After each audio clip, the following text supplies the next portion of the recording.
I want to move on to Secretary of State Mike Pompeo, who is on a 5-day trip through Europe, and he is making it all about China. At his first stop in Budapest, Pompeo said the U.S. has the obligation to warn other governments of the risks that come from using Chinese giant Huawei's technology, which is a major player in the Hungarian market. Pompeo's tour comes amid American concerns about China and Russia's growing influence in Central Europe.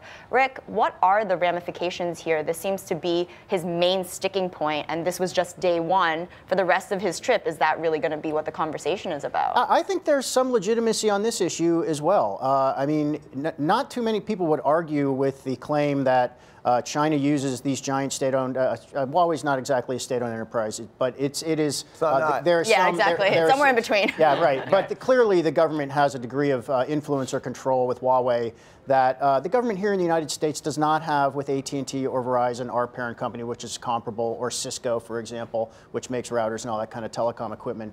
And we all know, like, this is the way intelligence gathering is done these days. Is through control of the architecture on which all electronic communications flow. So I think the case is probably very strong. There's probably all kinds of classified evidence that China probably does use Huawei for intelligence and espionage. And of course, it's also a commercial company that sells all this equipment generally cheaper than U.S. and European firms do. So it is a compelling provider of this stuff if you're trying to save money, and who isn't?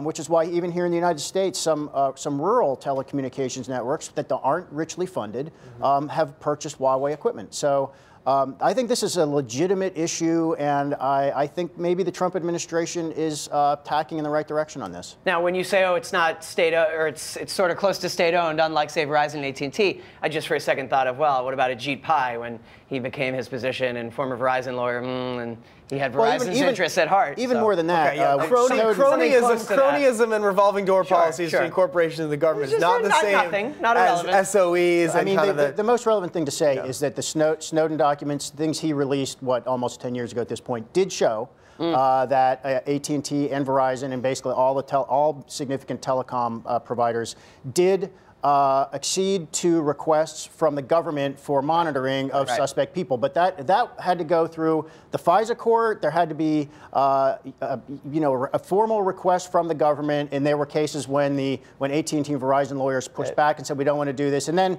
when that became more public, I think they really reined that in. It doesn't happen that much anymore. That was genuinely for legitimate, crime, law enforcement or intelligence gathering operations. And of course, highest median income in the country, Loudoun County, Virginia. So you got to make sure keep that rolling. Yeah, I mean, Rick, two strikes yes for Trump's policies this week. So you can't just be against everything Trump. I know. Liberal snowflake Rick Newman agrees. Melody's neocon Melody over here. Sure.